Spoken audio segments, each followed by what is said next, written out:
अध्यक्ष महोदय, या ठिकाणी मी जो प्रश्न आलाय त्या प्रश्नावर मी जो प्रश्न उपस्थित या ठिकाणी केला त्याचं उत्तर मला काही मिळालं नाही. या उलट वित्तमंत्री महोदय जरा थांबा ना, आता तुमचाच विषय या ठिकाणी आला आहे, पण तुम्ही निधी देऊन तर था. अध्यक्ष महोदय, शासन हे शासन असतं अध्यक्ष महोदय, त्यामध्ये वित्तमंत्री किंवा सामाजिक न्याय मंत्री असा भेदभाव नसतो. त्यामुळे जो मंत्री या ठिकाणी उत्तर देत असतो ते उत्तर शासनाचं आपण धरतो अध्यक्ष महोदय. उरला प्रश्न या ठिकाणी अध्यक्ष महोदय, मी स्वतः पीएचडी केलेली आहे आणि पीएचडी करिता काय त्रास होतात मला माहिती आहे. जे विद्यार्थी सब्जेक्ट निवडतात त्या विद्यार्थ्यांना सब्जेक्ट हे तो जो गाईड असतो, तो गाईड जे विषय देतो त्या विषयामधनं तो सब्जेक्ट निवडला जातो. ठीक आहे की काही सब्जेक्ट असे असतील की जे सब्जेक्ट त्या निकषात येत नसतील, तर त्याला कोण ठरवणार? सामाजिक न्यायाच्या प्रश्नावर जर सब्जेक्ट ठरवायचे असतील तर त्याचे निकष सामाजिक न्यायाचे जे एक्सपर्ट्स आहेत त्यांची कमिटी करून त्यांच्या माध्यमातून घेण्यात आलेत पाहिजे. तर आणि ते येत असतील तर त्या ठिकाणी त्या विद्यार्थ्यांना न्याय दिला पाहिजे.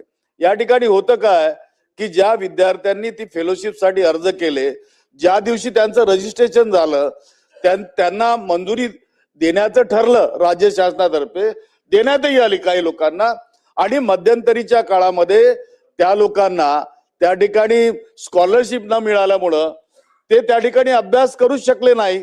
त्यामुळे त्यांचा जो पीएचडीचा अवधी आहे तो वाढत गेला, त्याच्यात तफावत आली.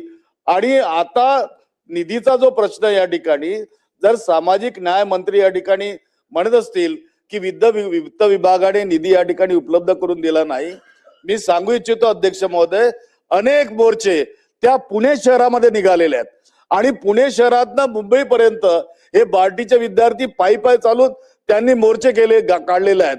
आपण उपमुख्यमंत्री महोदय या ठिकाणी बसले आहेत, ते राज्याचे उपमुख्यमंत्री आहेत, सामाजिक न्यायाच्या बद्दल त्यांची संकल्पना प्रगल्भ आहे, तरीही आपल्या नेतृत्वात जर निधी अभावी या विद्यार्थ्यांचं नुकसान जर होत असेल तर तो निधी राज्य शासन या ठिकाणी उपलब्ध करून देणार का, हा थेट प्रश्न माझा आपल्या माध्यमातून माननीय उपमुख्यमंत्री आणि वित्तमंत्र्यांना आहे.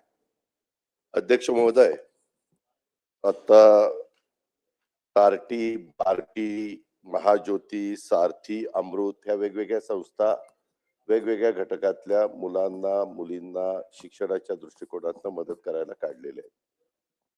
अध्यक्ष महोदय, ह्याच्यामध्ये थोडासा ओझरता उल्लेख आमचे संजय शिरसाट साहेबांनी मंत्री महोदयांनी उत्तर देताना केला. मी तुम्हाला काही विषय अध्यक्ष महोदय दाखवतो. असे काही विषय निवडले गेलेले आहेत, कुठल्या मुलांना द्यायचं. काही ठिकाणी एकाच परिवारातले 42-45 हजार रुपये मिळतात म्हणल्यानंतर 5-5 लोक पीएचडी करायला लागलेत एका फॅमिलीतले. आणि मी मधीच माहिती घेतली तर ह्या ठराविक विद्यार्थ्यांच्या करता कित्येकशे कोटी रुपये जात आहेत आणि 4 लाख विद्यार्थ्यांच्या करता म्हणजे ह्यांच्या करताच रक्कम इतकी मोठी जाते आणि बाकीच्यांच्या करता अतिशय म्हणजे 50% पेक्षा जास्त रक्कम इकडे जायला लागल्यात आणि विद्यार्थ्यांची संख्या कमी आहे. आता त्याच्यामध्ये कॅबिनेटमध्ये याच्याबद्दलची खूप साधक बाधक चर्चा झाली. शेवटी कॅबिनेटने हा निर्णय घेतला की एक कमिटी नेमायची चीफ सेक्रेटरीच्या अध्यक्षतेखाली आणि साधारण बार्टीचे किती विद्यार्थ्यांना मेरिटच्या दरवर्षी ज्याच्याकरता ऍडमिशन द्यायची, सारथीच्या किती विद्यार्थ्यांना द्यायची, त्याला आम्ही लिमिट घालणार आहे. आणि ते पण मेरिटच्या विद्यार्थ्यांना मगाशी मंत्री महोदयांनी सांगितलं त्याचे विषय काय आहेत, ते विषय खरोखरीच त्यांनी डॉक्टरेट मिळवल्यानंतर त्याचा उपयोग उद्याच्याला त्यांच्या पुढच्या एकंदरीत कामकाजाला होणार आहे का नाही, या सगळ्या गोष्टी थोड्याशा तपासून बघितल्या जात आहेत. मागं झालं ही गोष्ट खरी आहे, त्यावेळेस निवडणुकीचा काळ होता, निवडणुकीच्या काळात ते विद्यार्थी उपोषणाला बसायचे, नको नाराज नका करू, द्या द्या द्या द्या द्या द्या द्या द्या, अशा पद्धतीने हे सगळं झालेलं आहे. तर आता जे मागं झालेलं आहे ते झालेलं आहे, ते आता उकरून काढण्यात काही अर्थ नाही. त्याच्याबद्दल आत्ताच्याही पुरवणी मागण्या काल विनियोजन बिल जे मंजूर करण्यात आलं त्याच्यात पण काही तरतूद करण्यात आलेली आहे आणि त्याच्यातनं काही निधी निश्चितपणे ह्या सगळ्या संस्थांच्या करता देता येईल. पण मी सभागृहाला सांगू इच्छितो, सभागृहाच्या मार्फत सर्वांना सांगू इच्छितो राज्याला पण, की त्याच्यामध्ये लिमिट ठरवलं जाणार, लक्ष्यांक ठरवलं जाणार आहे की बाबा किती विद्यार्थ्यांना जायचं. जसं परदेशात जाताना आपण बाबा 75 विद्यार्थी ह्या घटकातले आपल्याला मेरिटचे पाठवायचे, तसं ह्याच्यात पण आपण मेरिट लावतोय.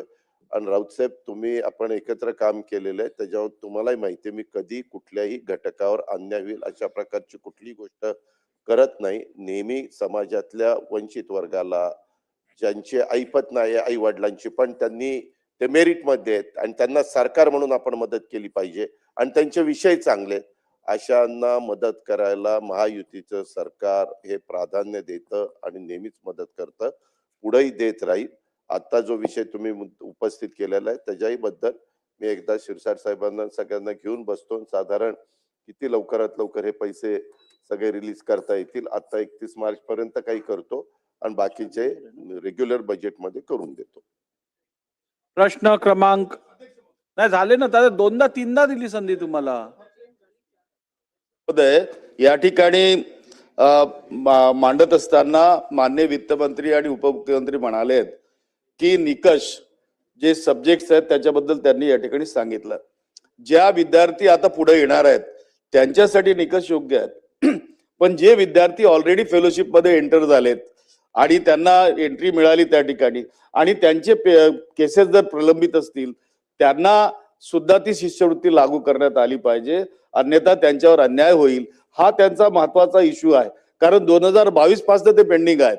त्यामुळं तो निर्णय या ठिकाणी होणार काय, आणि निधी देत असताना आपण जे निकष सांगता, इतर बार्टी सोडून इतरांना निधी त्या ठिकाणी देण्यात आला होता आणि इथं देण्यात आला होता, आहेत अशा केसेस. आणि त्यामुळं, आणि मी सांगतो ना, पीएचडीच्या बद्दल किती लोक पीएचडी धारक आहेत इथं मला माहिती नाही, आणि त्यामुळं पीएचडी असलेला मी व्यक्ती म्हणून या ठिकाणी मांडतोय, तर त्या विद्यार्थ्यांना किती त्रास होतो पीएचडी घेत असताना आपल्याला कल्पना सुद्धा नाही. आणि त्यामुळं मला तरी वाटतं की त्यांचा अपमान होऊ नये, असं कृत्य होऊ नये. काही गोष्टी या ठिकाणी ज्या आल्या त्या डिलीट करा. ठीक आहे. प्रश्न क्रमांक 4. अध्यक्ष महोदय, प्रश्न क्रमांक